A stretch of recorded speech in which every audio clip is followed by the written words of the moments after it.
KBC में करोड़पति पति। सूरज के जीवन का एक ही फंडा था कि मेहनत तो गधा भी करता है, घर बैठे जो कमाए समझदार वही होता है। इसीलिए उसने कभी नौकरी ही नहीं ढूंढी। इस बात से हालांकि उसकी पत्नी शिखा बिल्कुल भी अग्री नहीं करती थी, पर फिर भी सूरज को समझाना बेकार था। टीवी में कैसे बनोगे करोड़पति का ऐड देखकर उसे लगा कि बस अब तो घर बैठे ही वो करोड़पति बन सकता है, और उसके पीछे उसने अपने सारे सोर्सेस एक्टिव कर दिए।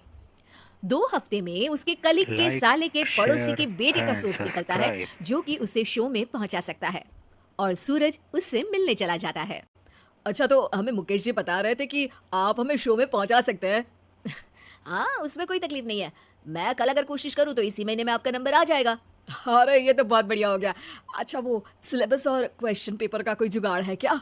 हैं? उसका तो कोई जुगाड़ नहीं है। तो वो वाकई में कुछ भी पूछ सकते हैं? हाँ, वो तो बच्चन जी पर है, जो पढ़ते हैं वो पूछ लेते हैं। पहली कोशिश फेल होने पर अब सूरज के सामने एक बहुत बड़ा सवाल था कि आखिर जवाब कहाँ से लाए।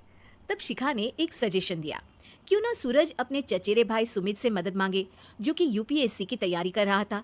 हालांकि इतनी मेहनत करना सूरज को समझ में नहीं आता था, पर कोई और रास्ता ना मिलने पर वो आखिर सुमित से बात करता है। अरे सुमित, हमारा कैसे बनोगे करोड़पति के लिए सिलेक्शन होने वाला है। तुम हमें थोड़े चिट बनाने में मदद करोगे क्या? अरे भैया, चिट बनाए तो सालों हो गए, उसमें हमारा एक्सपर्टीज नहीं है, बल्कि आप बोलो तो हम आपकी पढ़ने में जरूर मदद कर सकते हैं। हट, कैसी अनाप शराब बातें कर रहा है तू। सूरज ने सुमित को मना तो कर दिया था, पर तैयारी करने के सिवाय कोई चारा उसे दिख भी नहीं रहा था। खासकर जब 12 के पेपर लीक करने के एक्सपर्ट शुक्ला जो भी हाथ जोड़ लेते हैं। आखिर सूरज को सुमित के पास जाना ही पड़ा, और उसने सुमित और शिखा से वादा किया कि वो बहुत मेहनत करेगा।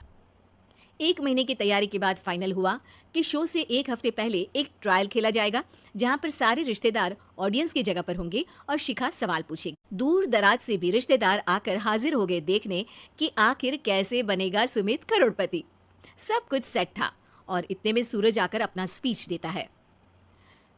ये 1 महीना मेरे लिए आसान नहीं था, पर अपने भाई सुमित और अपनी पत्नी शिखा की मदद से मैं इतनी दूर पहुंच पाया हूँ। मेरे मम्मी पापा के आशीर्वाद ने भी बहुत साथ दिया है मेरा। मैं उम्मीद करता हूँ कि आज के शो में आप लोगों को बहुत मजा आएगा। साक्षी पहला सवाल पूछती है, और पूरे कमरे में सन्नाटा छा जाता है।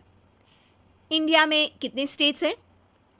3, सॉलिड, लिक्विड और गैस। अरे रुकिए, तो ऑप्शंस तो देने दीजिए। इतने में 5वीं कक्षा का चिंटू बोल उठता है। अरे क्या मामा, आप तो पहले सवाल पर ही आउट हो गए। अरे बेटा, पहला सवाल तो ट्रायल होता है ना। अरे तुम अब देखना। देखने जैसी बात तो थी ही। सूरज को इतना शांत किसी ने नहीं देखा था।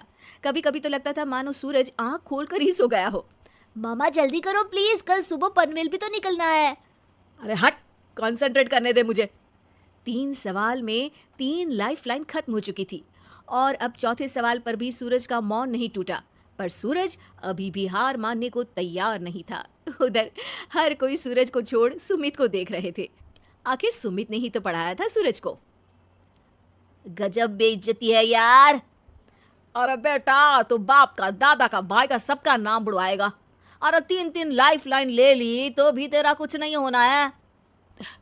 अरे कोई इतनी बात करता है क्या शो पर?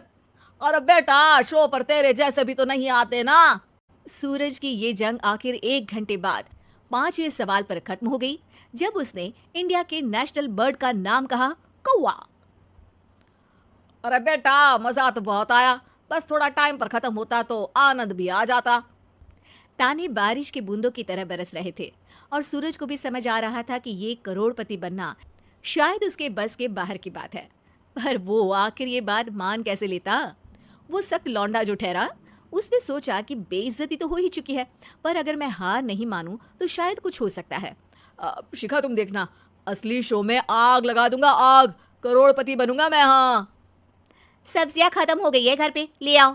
पहले पति बन जाओ, फिर करोड़पति बनना। अरे गजब बेइज्जती है यार। बेटा, अभी तो घर पर ही हुई है, 1 हफ्ते में तो तुम देश के सामने करवा कर आओगे। वैसे जब टीवी पर जाओ ना, तो बस अपने मम्मी का ही नाम लेना, ठीक है? कोई पूछे तो बोलना कि पापा नहीं है मेरे। अरे पढ़ाई की, पेपर निकलवाए, इतने सारे लोगों को खाना खिलवाया, क्या फर्क पड़ा? इसीलिए मैं कहता हूँ कि मेहनत तो गधा भी करता है, घर बैठे जो कमाए वही सिकंदर। लेकिन मामा, गधे भी जानते हैं कि हमारा राष्ट्रीय पक्षी मोर है।